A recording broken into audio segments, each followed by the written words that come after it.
Meus irmãos, estamos aí nessa série de mensagens, sobre os milagres de Jesus, e eu convido os irmãos a abrir a Bíblia no Evangelho de Marcos, capítulo 8, a partir do versículo 22.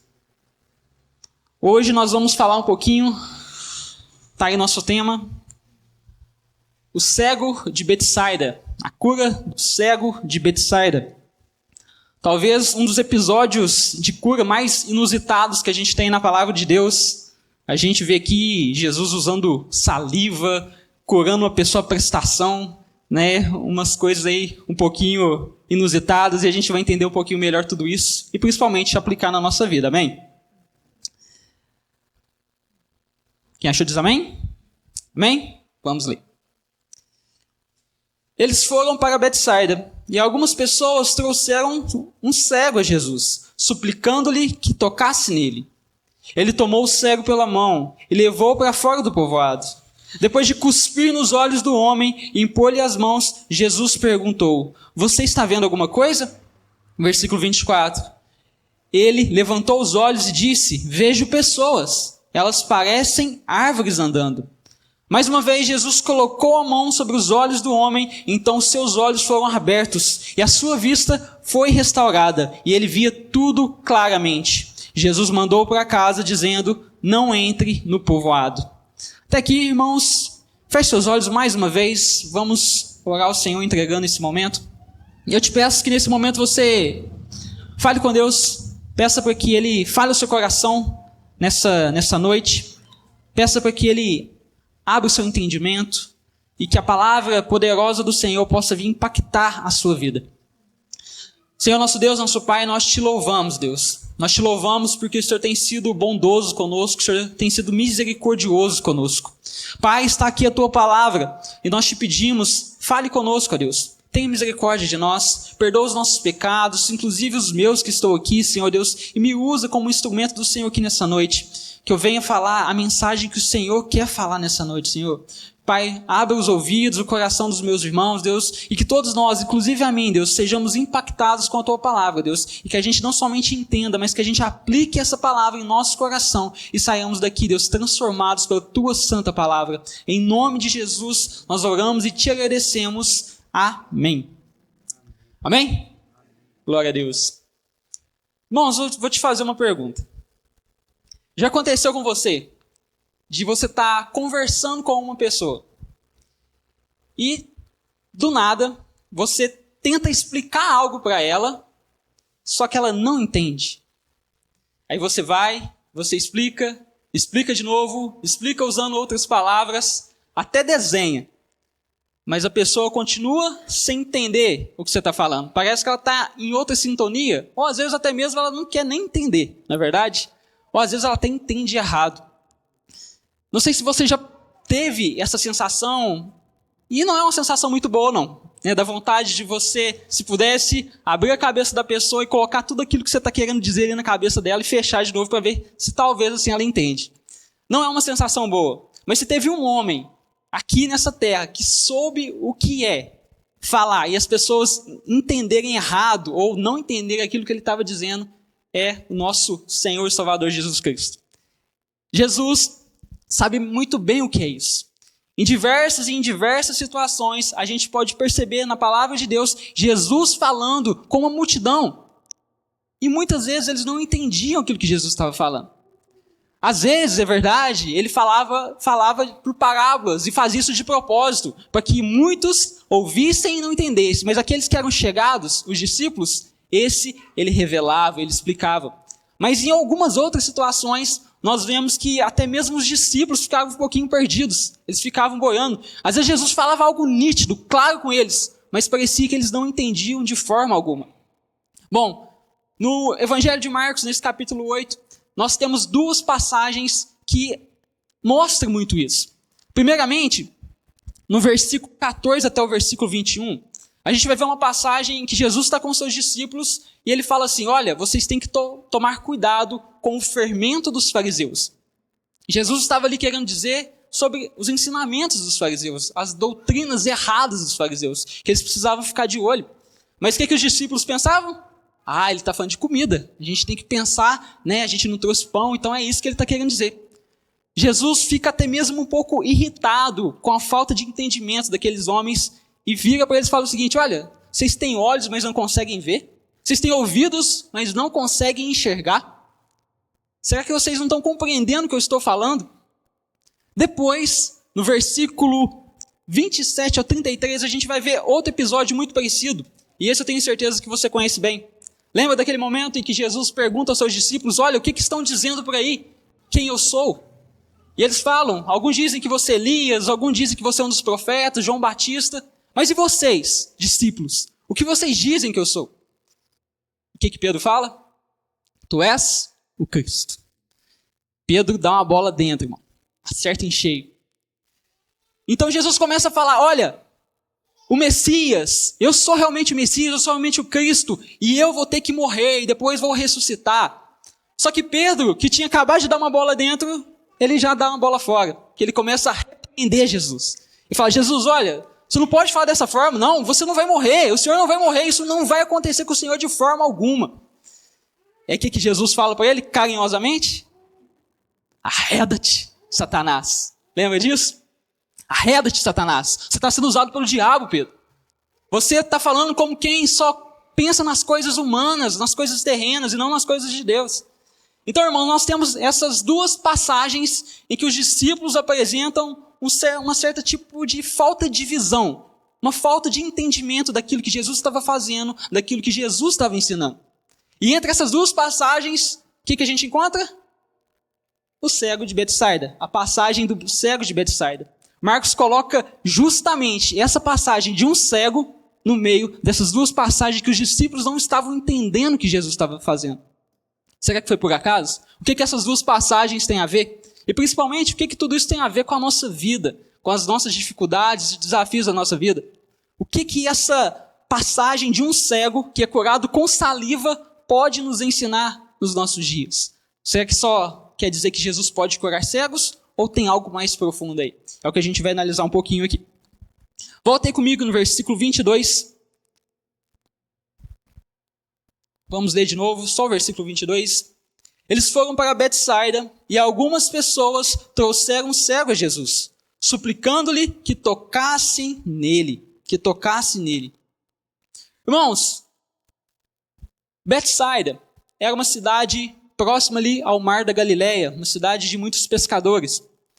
E dessa cidade, a Bíblia fala que veio pelo menos 3 discípulos de Jesus: Pedro, Filipe e André. E talvez até tenham mais, né? Talvez João também, alguns dizem que pode ser que João também tenha vindo de lá. Ou seja, cidade que veio pelo menos 3 discípulos de Jesus de lá. Uma cidade, então, com certeza, muito abençoada, muito elogiada por Jesus, correto? Só que não. Infelizmente, a cidade de Betsaida, juntamente com Cafarnaum e também Corazim, foram cidades que receberam críticas severas de Jesus.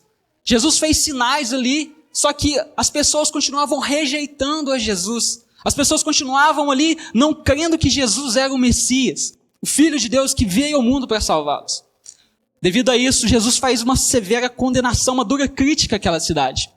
Mas apesar dessa crítica, apesar dessa cidade ser uma cidade vista como uma cidade que não tinha fé, nós vemos ali pessoas. A Bíblia não cita quem que eram essas pessoas, mas algumas pessoas foram até Jesus e levaram ele um cego. Olha só. Levou a Jesus uma pessoa cega. E é aqui que eu quero que você preste um pouquinho mais de atenção nisso, irmão. Pessoas cegas, principalmente naquele tempo, era algo muito comum. Devido ao sol muito quente, muito forte ali naquela região do Oriente, devido à falta de higiene muitas vezes, e também devido à falta de tecnologia.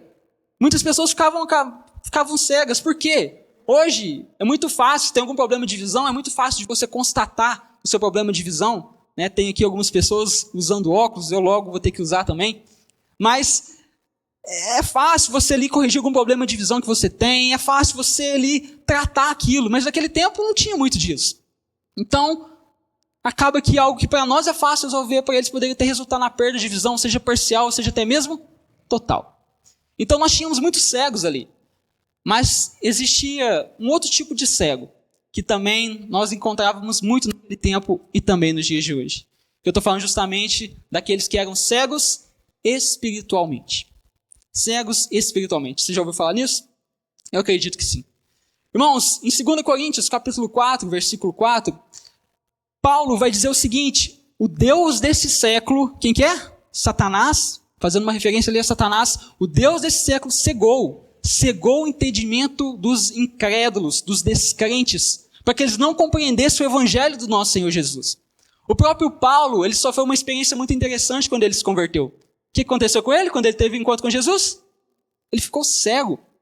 E depois de um tempo ele recuperou a visão, simbolizando também a vida de Paulo. Antes, Paulo era um perseguidor da igreja, ele estava cego para as coisas de Jesus, ele estava cego para as coisas de Deus, ele não entendia a beleza de Deus na manifestação de Cristo Jesus. Mas quando ele se converte, ele passa agora a se enxergar verdadeiramente quem Jesus é. Então, ele tem a vida totalmente transformada.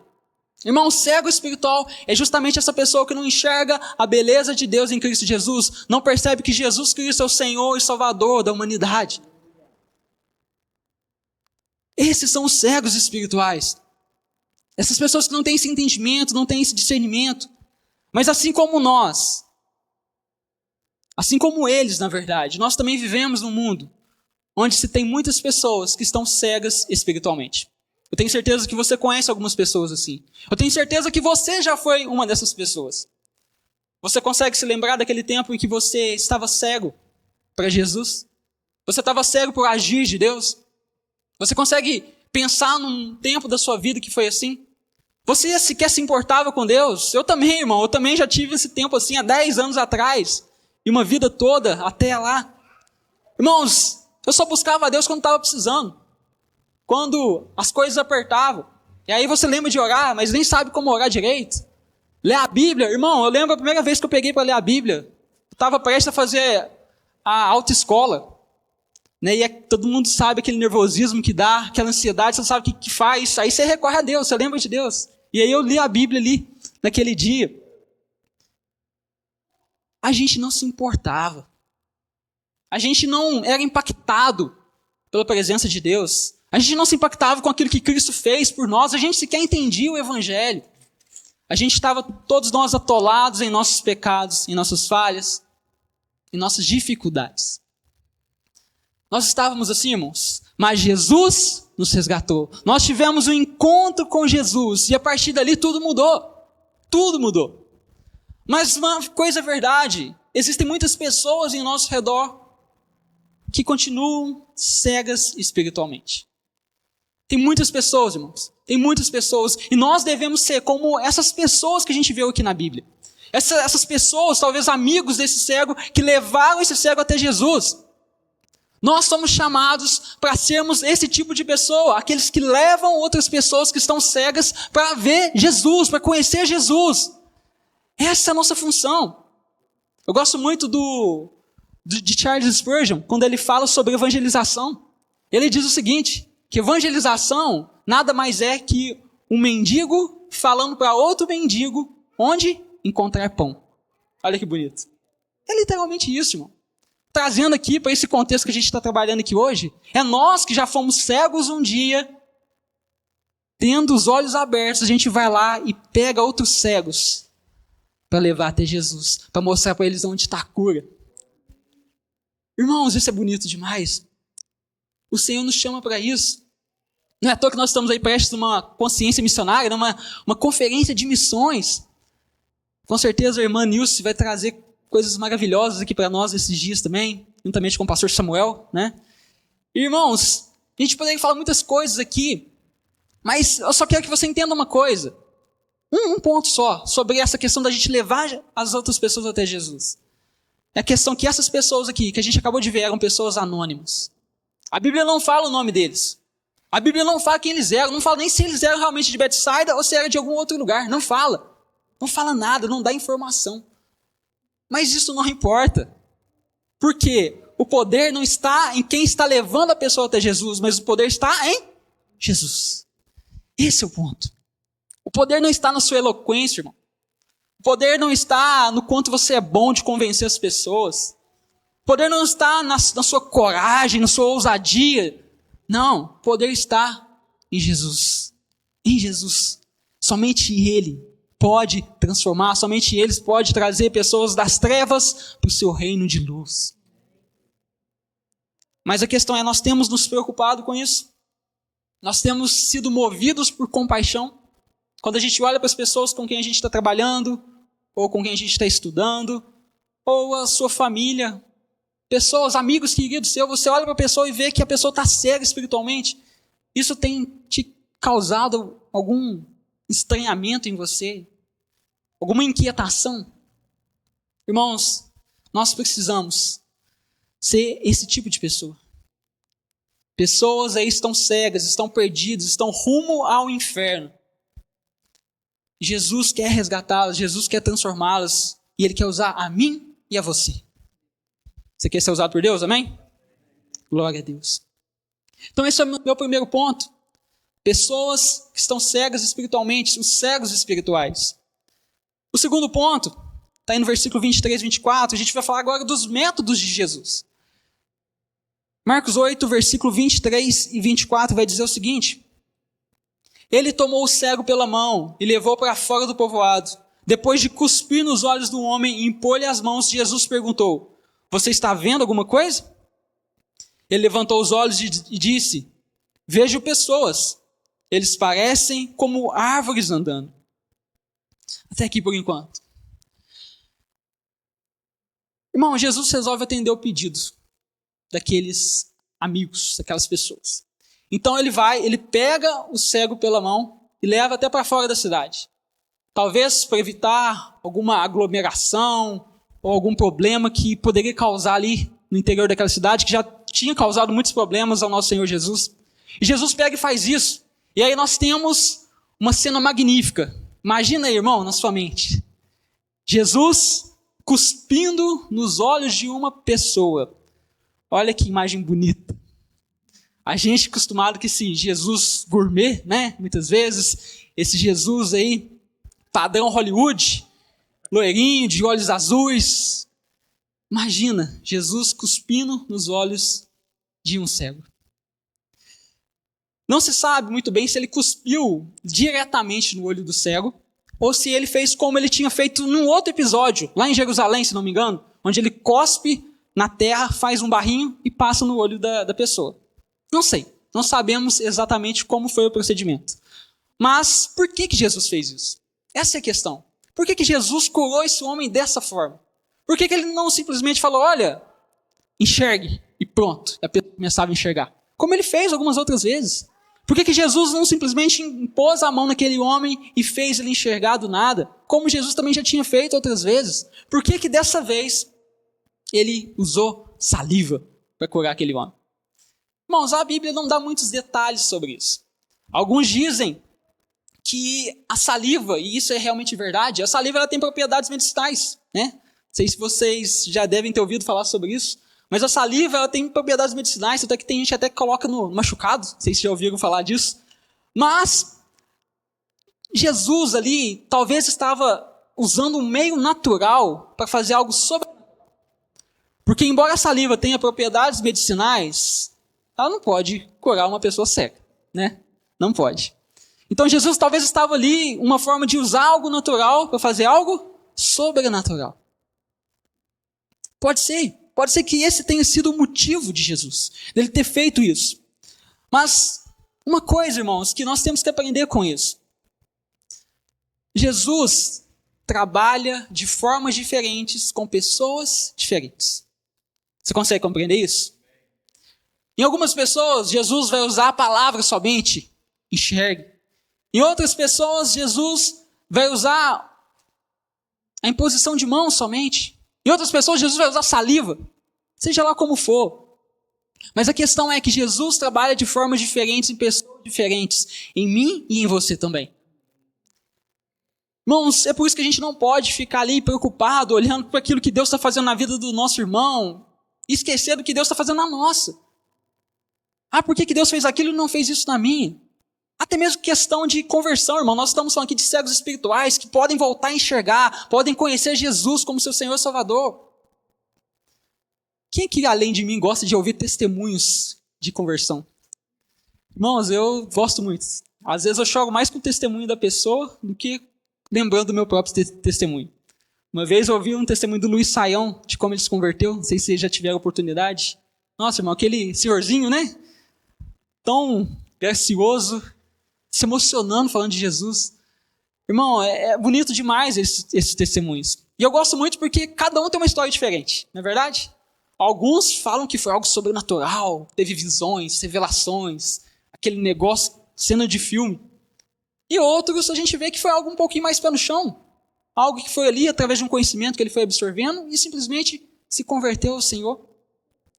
Na própria Bíblia a gente encontra essas duas coisas. Em Atos, a gente vê a conversão de Paulo, que a gente acabou de falar aqui. Como que foi a conversão de Paulo, irmão? Ele viu o próprio Jesus ressurreto. Você imagina isso? Tem milagre maior do que esse? Ele viu Jesus ressurreto, falando com ele, perguntando por que ele estava perseguindo. Uma conversão extraordinária. Mas nós também vemos a conversão de um eunuco etíope, que estava ali na sua carruagem, lendo o profeta Isaías. Lembra disso?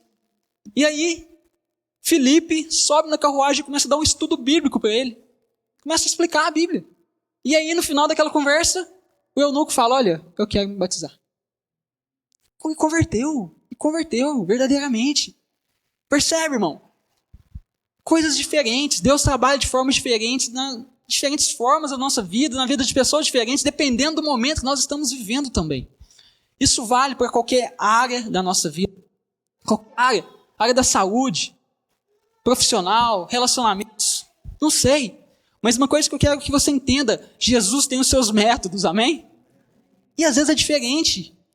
Ele sabe qual que é a nossa necessidade. Ele sabe a forma certa que ele tem que agir para que a gente seja impactado. Por isso, irmão, não fique olhando tanto assim para o lado. Não fique. Não fique tão ali, talvez, frustrado, decepcionado com algumas coisas.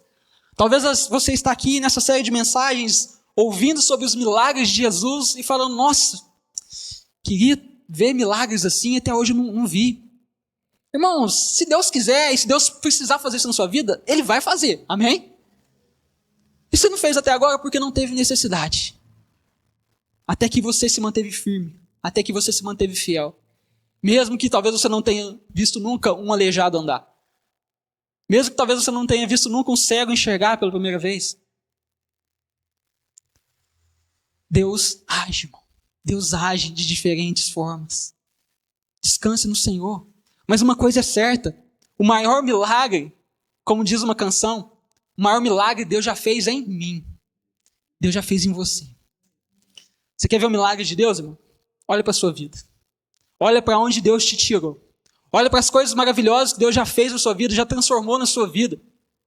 Você, assim como eu, éramos pessoas que estávamos caminhando para o inferno, atolados em nosso pecado, sem sentido de vida, sem propósito de vida, atolados nas dificuldades, nos desafios da vida, até que Jesus nos encontrou e tem nos transformado de glória em glória. Esse é o maior milagre. Independente se o método que Jesus usa na sua vida é absurdo, extraordinário, ou se é algo mais simples aos olhos humanos, o resultado é sempre espetacular. O método pode variar. O método às vezes nem pode ser tão chamativo assim, mas o resultado, a transformação da nossa vida é real, é verdadeira e é extraordinária. Então, não olhe, não fique aí preocupado com o que seu irmão está vivendo. Às vezes Deus quer que você viva outra coisa. Mas, meu último ponto. Nós primeiro falamos dos cegos, os cegos espirituais. O segundo ponto, os métodos de Jesus. E esse terceiro ponto, queria falar um pouquinho com vocês sobre o processo da cura. Versículo 25 e 26. Mais uma vez, Jesus colocou as mãos sobre os olhos do homem, então seus olhos foram abertos e sua vista foi restaurada. E ele via tudo claramente. Jesus mandou para casa dizendo, não entre no povoado. Mais uma vez, fica uma pergunta para nós. Por que Jesus curou a prestação?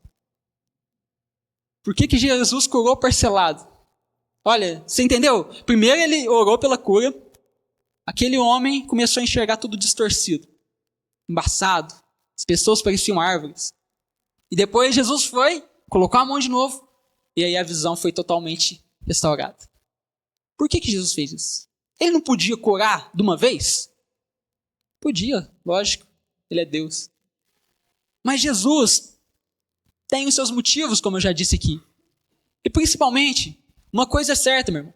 Jesus, ele sabe o que ele faz.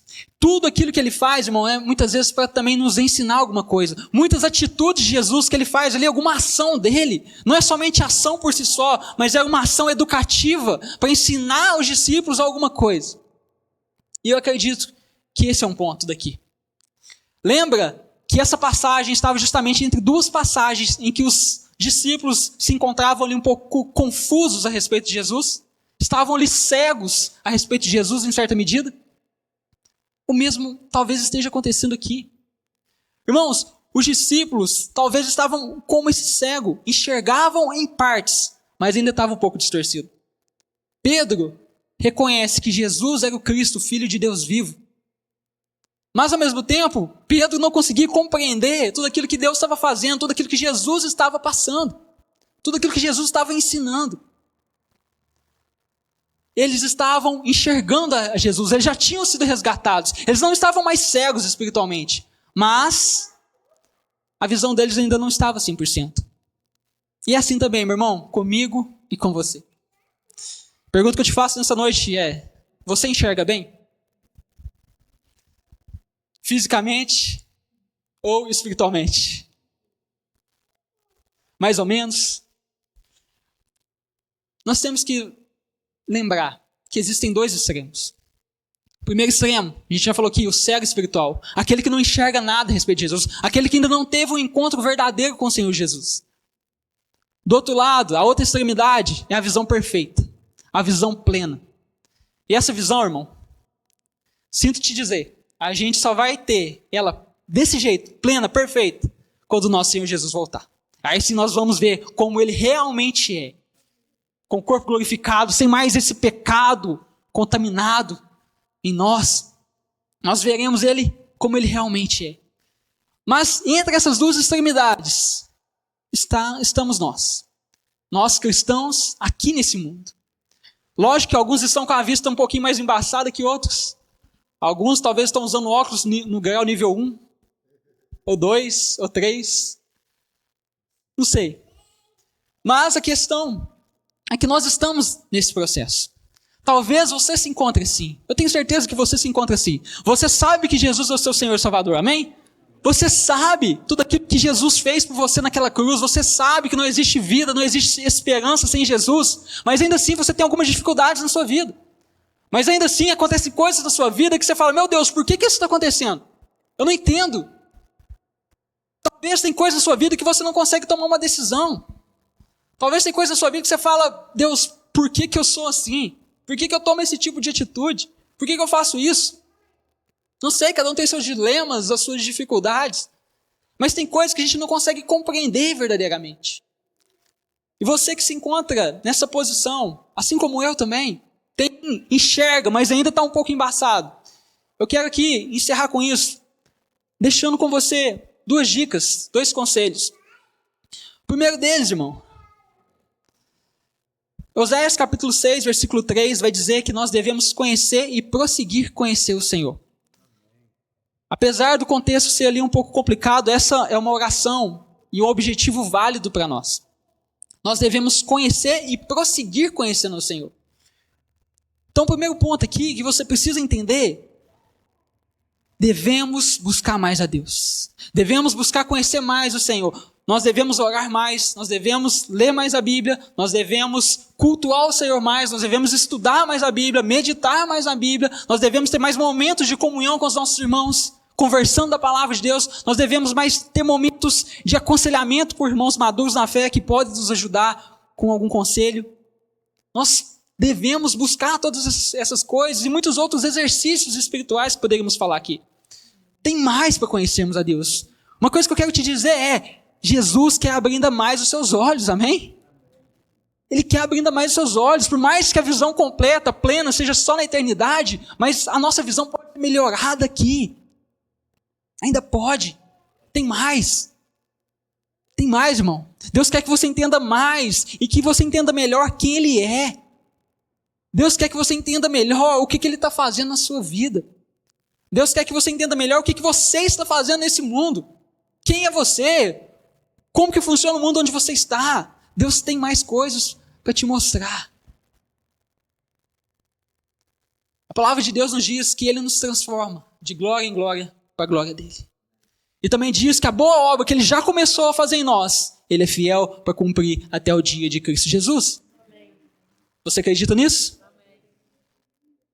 Ele está, irmão. Ele está te moldando, Ele está te transformando pouco a pouco. Ele quer fazer com que sua visão se abra, que você tenha um maior entendimento das coisas. Então busque mais, vá mais fundo, cave mais fundo na presença de Deus, estude mais a palavra do Senhor. Tenho certeza que muitas coisas vão ser clareadas na sua vida. Mas existe a segunda parte. Ainda assim, ainda que a gente busque, ainda que a gente se dedique, tem muitas coisas na nossa vida que a gente ainda não vai conseguir entender direito. Como eu disse, a visão ainda vai ficar um pouquinho embaçada. Tem coisas que simplesmente a gente vai entender só mais para frente, quando estiver mais velho, ou até mesmo a gente não vai entender enquanto estiver vivo nesse mundo, talvez só na eternidade, olhe lá, não sei. Mas a questão é que mesmo nesses momentos em que a gente não entende aquilo que está acontecendo, aquilo que Deus está fazendo na nossa vida, uma coisa é certa, nós precisamos confiar. Salmo 37, versículo 5, vai dizer: entregue seu caminho ao Senhor, confie nele e tudo Ele fará. Irmãos, deixa eu te falar uma coisa. Nem sempre Deus te chama para entender, mas Deus sempre te chama para confiar. Vou dizer de novo, nem sempre Deus te chama para você entender, compreender o que está acontecendo, mas todas as vezes Deus te chama para confiar, para descansar nos braços dEle. Nós precisamos imediatamente confiar no Senhor, permitir que Ele faça o que Ele fez com aquele cego, nos pegue pela mão e nos leve para onde Ele quiser e faça aquilo que Ele quiser conosco, da nossa vida. Nós precisamos deixar que o Senhor trabalhe em nossa vida. Nós precisamos que Ele faça uma transformação em nós, porque somente Ele pode fazer e nós temos que confiar. Às vezes vai parecer um pouco esquisito. Às vezes vai parecer um pouco estranho o método que Jesus usar na nossa vida. Às vezes vai parecer tudo um pouco sem sentido, mas confie que quem está trabalhando na sua vida é o Senhor. Talvez você não saiba o que vai acontecer com você nos próximos dias. Talvez você não saiba o que está acontecendo hoje na sua vida, as decisões que talvez você vai ter que tomar. Mas você sabe quem é o seu Deus. Um Deus bondoso, um Deus maravilhoso, um Deus que te ama a ponto de entregar o próprio Filho por você. Então, mesmo que você não entenda, mesmo que a situação esteja difícil, confie, porque o seu Deus é digno de confiança. Jesus já te decepcionou alguma vez, irmão? Talvez a gente crie algumas expectativas não reais. A gente acredita em promessas que Jesus nunca fez para nós. Não é verdade? Mas tudo aquilo que Ele faz, Ele cumpre. Não tem um homem nessa vida que ficou decepcionado com as promessas verdadeiras de Jesus. Esse é o nosso Deus. Esse é o nosso Deus. Você está disposto a confiar? Mesmo quando você não entenda? Então siga em frente. Quero te convidar a ficar de pé no seu lugar, para a gente fazer uma oração.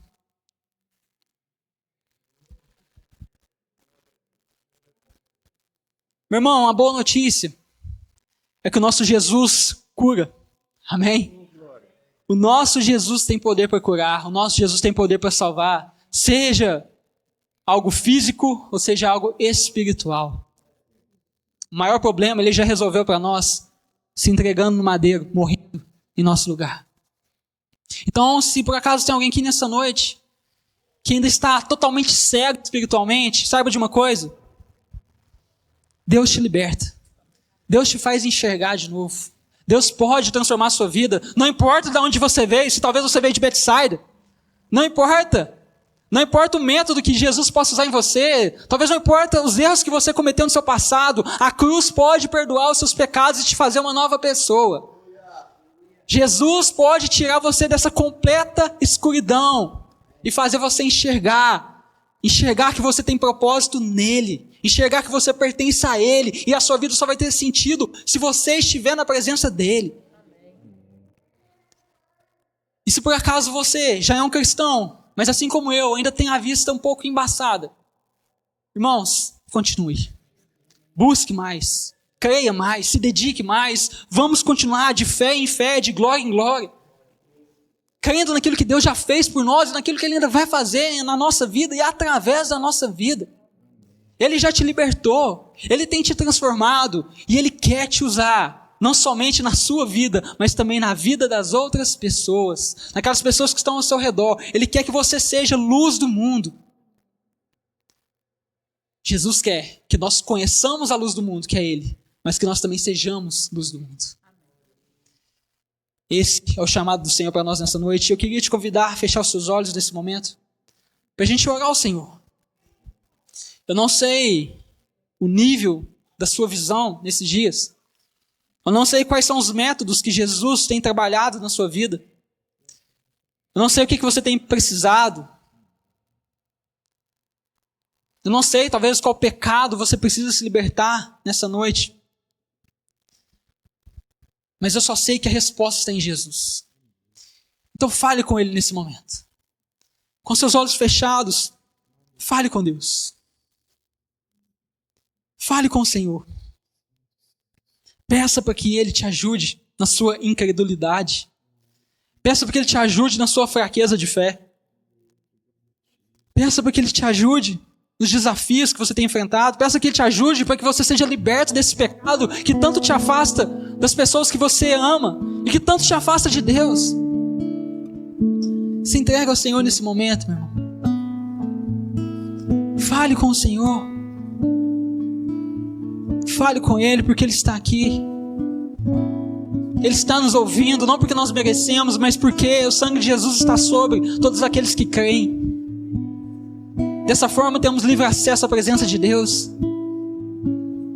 Fale com Ele, meu irmão. Aproveite essa oportunidade. Jesus está te pegando pela mão e quer te levar, não para onde você quer, mas para onde Ele julga necessário. Fale com Ele.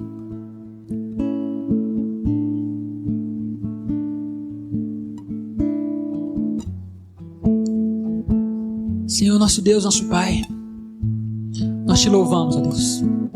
Nós agradecemos por tudo aquilo que o Senhor já fez em nossa vida. Te agradecemos porque o Senhor já nos libertou da completa treva. O Senhor já nos fez enxergar a beleza que é o Senhor, o agir do Senhor na nossa vida. Nós já enxergamos, nós já compreendemos, ó Deus. Mas nos ajude na nossa visão embaçada. Nos ajude a entender melhor aquilo que o Senhor tem feito em nossas vidas, através das nossas vidas. Nos ajude a entender melhor quem o Senhor é e ser mais impactado pela Tua beleza, ser mais maravilhado pelo Teu Evangelho, nos entregar mais, ter mais intensidade, amar o Senhor com todo o nosso ser, de todo o nosso coração. Nos ajude, ó Deus, nós precisamos disso, nós queremos Te amar mais, nos faça Te amar mais, nós precisamos. Nós não queremos estar negligentes com relação às coisas do Senhor. Nós não queremos estar inertes, Deus, quando o Senhor está agindo em nossa vida. Nós não queremos estar apáticos, Deus, diante da Tua presença, Deus. Nós queremos ser comovidos, arrastados, transformados por ela. Trabalhe em nós, Pai. Nos faça ver a beleza que é o Senhor na face de Jesus Cristo. Nos ajude, ó Deus. Ajude a mim e cada irmão que está aqui nessa noite. Que nós possamos conhecer o Senhor. E aquilo que nós não entendemos, que nós possamos confiar. Porque nós não sabemos o que virá, mas nós sabemos quem Tu és. Em nome do Senhor Jesus nós oramos. Nós Te agradecemos por esse momento. Amém, Jesus.